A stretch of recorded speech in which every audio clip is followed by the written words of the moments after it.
We're told that he was asked to name the greatest commandment that there is. And he said, "Hear, O Israel, the Lord our God, the Lord is one. And you shall love the Lord your God with all your heart, with all your might, with all your soul."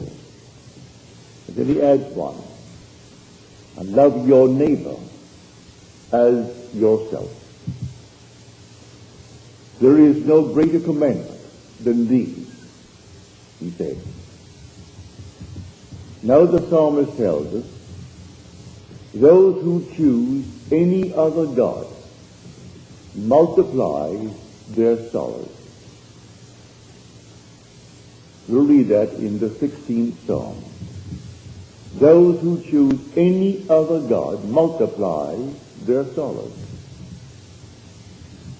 Now what is the God of whom he speaks? All translations are paraphrases.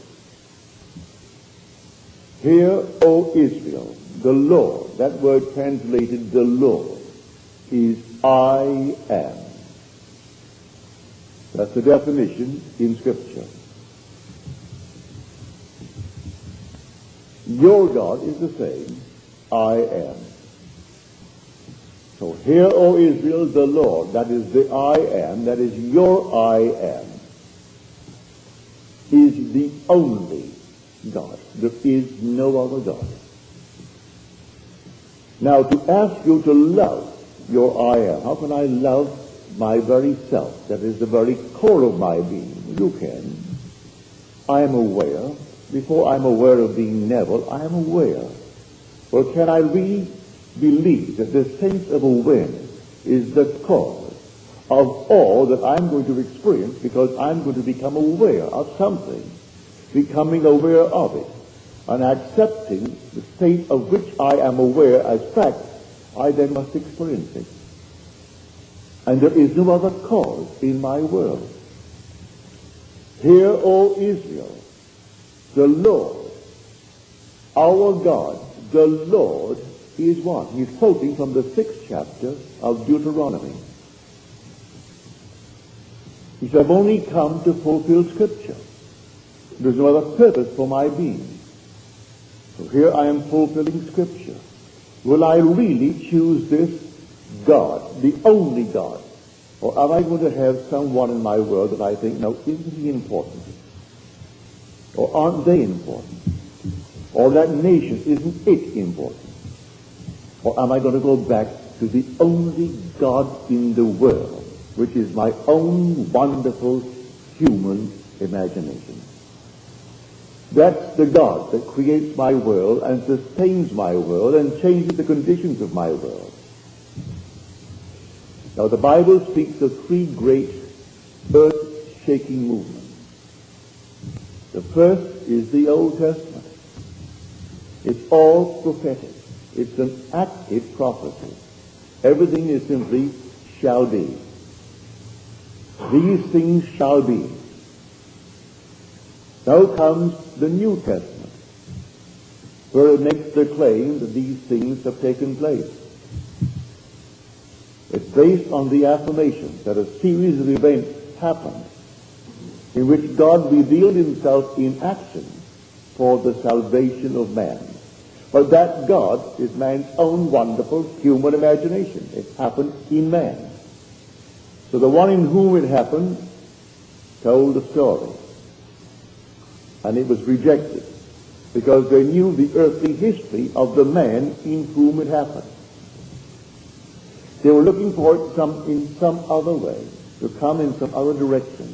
Not a man, a simple man, whose parents we know, whose brothers we know, whose sisters we know, whose background, and it has not a thing to warrant what he is claiming happened in him.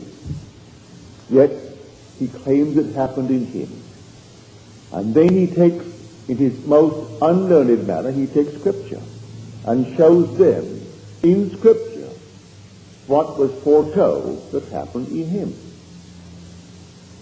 Now the last great earth-shaking moment is how it happened. What's going to happen, that's the Old Testament. It's all in the future. The New Testament is what happened.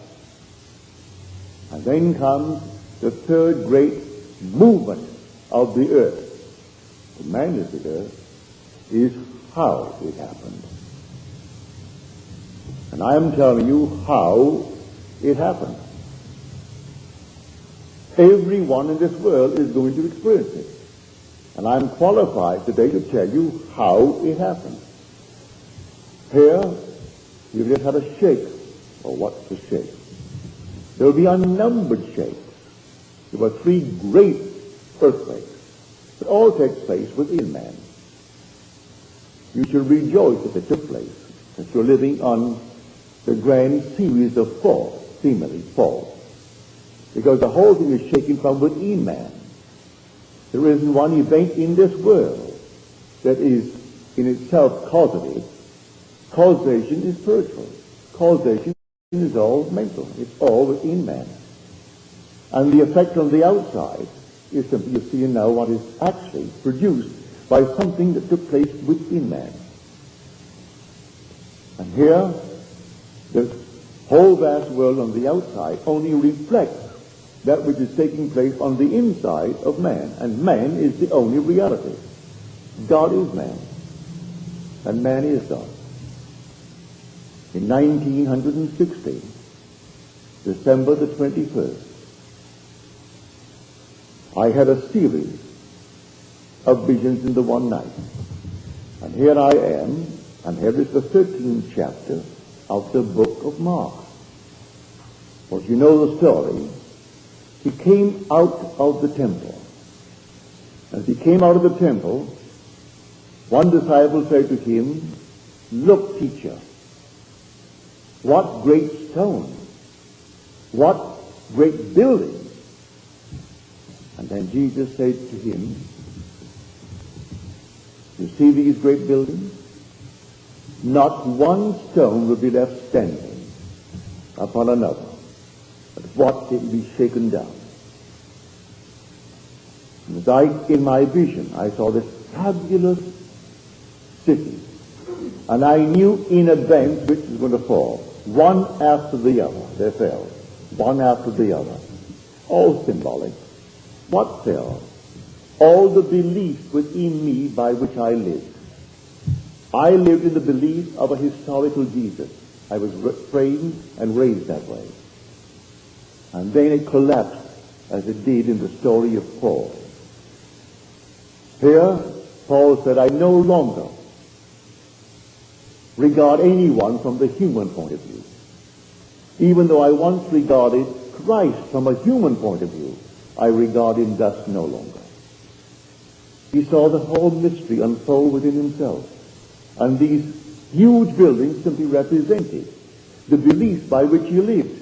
And he thought, "No, these will last forever." I believed in the historical Christ. I believed in this. I believed in that. I believed in the other. Everything outside of myself. And suddenly the whole thing collapsed, one building after the other. And I could spot it. That's going to go next.